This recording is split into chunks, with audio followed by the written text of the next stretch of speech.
जय माता दी, जय महाकाल। मैं राजगुरु जी महाविद्या आश्रम के मार्गदर्शन में आप लोगों के लिए फिर एक ऐसी साधना प्रयोग लेके आया हूँ जिसे आज हर मानव की ज़रूरत है, जो अभी तक रहस्यमय रही है, जो साधना आज तक आदिवासी या जंगलों में रहने वाले लोगों के पास रही है और जिसे कुछ ही लोग जानते हैं। क्योंकि इस साधना के बारे में अधिकतर लोग इसलिए भी नहीं बताते जो जानते हैं, क्योंकि इच्छा पूर्ति करने में इस साधना का कोई तोड़ नहीं है। हालांकि मनसा देवी का नाम तो सभी जानते हैं, तो आज यही साधना प्रयोग इच्छा पूर्त मनसा देवी साधना प्रयोग मैं आप लोगों के लिए लाया हूं और आप लोगों को बताऊंगा भी। तो अभी तक जिन साधकों ने या जिज्ञासुओं ने हमारे महाविद्या आश्रम चैनल को सब्सक्राइब नहीं किया है तो सब्सक्राइब करें, बेल आइकन को प्रेस करें, जिससे कि समय समय पर उनको सही ढंग से साधना टाइम पे मिलती रहे। मनसा देवी एक निराली देवी है, प्रभु शिव की, महाकाल की या मानस पुत्री है। मनसा का अर्थ ही है इच्छा। जो इच्छा सिद्ध कर दे या सत्य कर दे वह मनसा देवी है।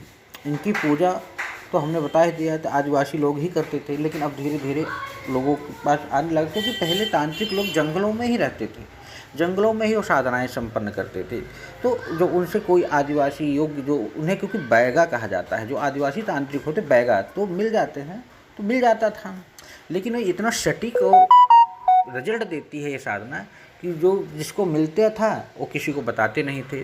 तो मैं ऐसा ही साधना प्रयोग आप लोगों के लिए लेके आया हूँ आज, क्योंकि इस साधना को करने के बाद लोग एक प्रकार का जादूगर हो जाते हैं, क्योंकि वो जो चाहते हैं वही करते हैं, जो चाहते हैं वही होता है, हर प्रकार की इच्छाएं पूरी कर लेते हैं वो।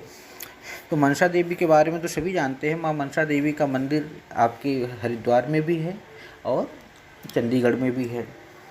तो ये साधना जो है एक तांत्रोक्त साधना प्रयोग है। आप इस साधना से किसी का वशीकरण कर सकते हैं, किसी का मारण कर सकते हैं, उच्चाटन कर सकते हैं, विद्वेषण कर सकते हैं, स्तंभन कर सकते हैं। तो ये समझ लीजिए कि खटकर्म जो हैं हर प्रकार के कर सकते हैं आप इस साधना से, या महाविद्या ही कह सकते हैं मनसा देवी को, अगर आप इस साधना प्रयोग को सिद्ध कर लेते हैं तो जैसे आपकी इच्छा हुई वैसे ही उस सामने इच्छा पूर्ति होने लगती है। जैसे आपने कहा सोचा कि वो स्त्री हमसे प्रेम करने लगी, तो ऐसा भी होने लगता है अगर आपके मन में उस स्त्री के प्रति सच्चा प्रेम है तो। जैसे पति पत्नी में संबंध ठीक नहीं चल रहा, आप इसके लिए भी ये प्रयोग कर सकते हैं। हालांकि ये साधना बहुत ज़्यादा कठिन नहीं है, दुष्कर भी नहीं है, लेकिन समस्या इस बात की है कि जिसको पता है वो बताना नहीं चाहता, जिसको पता नहीं है तो उसे पता ही नहीं है। तो इसीलिए मैं आप लोगों को ऐसी साधना लेके आया हूँ जिससे कि आपकी इच्छा 100% पूरी हो जाए। लेकिन बस एक ही चीज़ का ध्यान रखिएगा कि इस साधना का प्रयोग कभी खाली नहीं जाता है। तो इसका मतलब ये है कि आप लोग कभी भी ऐसी क्रिया को मत कीजिए कि जिससे कि सामाजिक और मानसिक रूप से जो उचित ना हो और किसी को कोई हानि हो। हाँ, वो सत्य है, सुगम है, धार्मिक और मानवता के लिए उत्तम है, तो आप इस साधना प्रयोग को जरूर कीजिए। जैसे आपके घर में झगड़ा लड़ाई हो रही हो, आपसी वैचारिक मतभेद उत्पन्न हो रहा हो, या किसी प्रकार की तांत्रिक क्रिया हो रही हो, या ऐसा लगे कि अगर मैं ये नहीं करूँगा तो मेरा दुश्मन हमें मार देगा या हमें बर्बाद कर देगा, तो आप ज़रूर कर सकते हैं। क्योंकि आत्मरक्षा का अधिकार हर व्यक्ति या हर मानव को है। समय के हिसाब से कर्म बदल जाते हैं, तो आप इस साधना को बड़ी प्रेम से कर सकते हैं। और अगर ऐसे हालात आप लोगों के सामने हैं तो आप हमसे संपर्क कर सकते हैं और मैं ज़रूर इस साधना को आप लोगों के लिए कराऊंगा। इस मंत्र में आपके लिए एक मनसा देवी यंत्र की ज़रूरत पड़ती है और एक गुटका और एक माला। गुटका जो भोजपत्र पे, यंत्र को भोजपत्र पे बनाया जाए शुभ मुहूर्त में, तांत्रोक्त रूप से प्राण प्रतिष्ठित किया जाए, मन सिद्ध चेतन किया जाए, संकल्पित किया जाए साधक के नाम से, माता पिता के नाम से, गोत्र से। इसी तरह माला को भी करना है। जब सिद्ध हो जाए तो लाल कपड़े पे यंत्र को स्थापित करना है, उसमें लाल पुष्प अर्पित करके, चावल को, अक्षत को लेके, फूल को लेके संकल्प लेना है कि मैं ये साधना इसलिए कर रहा हूँ और माँ मेरी मनोकामना पूरी करो। उसके बाद आप इस साधना को क्षमा याचना करके एक माला भैरव, एक माला गणपत, एक माला गुरु का जाप करके उसके बाद मंत्र का जाप करना है। ये समझ लीजिए कि इस मंत्र साधना में प्रतिदिन 1 घंटा जाप आपको करना है। किसी भी दिन, किसी भी समय यह साधना आप प्रारंभ कर सकते हैं, क्योंकि इसमें कोई इतना ज़्यादा वो नहीं है। प्रतिदिन एक अंधेरी कक्ष में, जहाँ अंधेरा हो वहाँ करना है आपको। पुष्प को चढ़ाना है, अगरबत्ती और दीप को जलाकर इस साधना को करना है।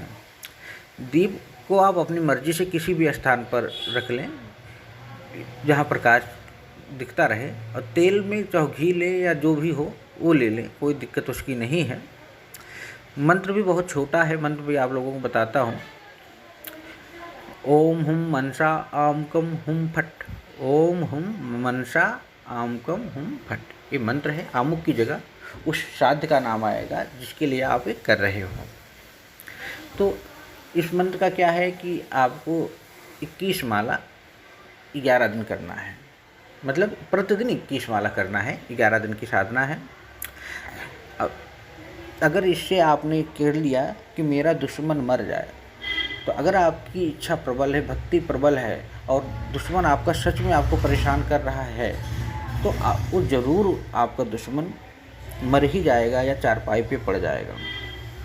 लेकिन याद रखना, पहले दिन जो आप जाप करते हैं वह पूरा होने तक प्रतिदिन जाप करें, उतना ही। जब आपकी इच्छा पूरी हो जाए तो आप उसको फिर दूसरी साधना करना चाहिए, दूसरे के लिए करना चाहिए। दूसरा कामयाब हो जाए तो तीसरे के लिए करना चाहिए। जब तीसरा सच हो जाए तो आप जान लीजिए कि अगर साधना के समय आप चाहो तो आप आजमा भी सकते हो। आजमा क्या सकते हो, छोटी मोटी इच्छाओं की अगर आप कहोगे तो 2 से 3 दिन में पूरी हो जाती हैं। अगर ऐसा होने लगे तो समझ लीजिए कि साधना सिद्धि की तरफ आप बढ़ रहे हो। लेकिन बस अंतर यही है कि ये साधना किसी सिद्ध गुरु के मार्गदर्शन में संपन्न करें। सिद्ध गुरु से दीक्षा लें, आज्ञा लें, सिद्ध यंत्र, सिद्ध माला, सिद्ध सामग्री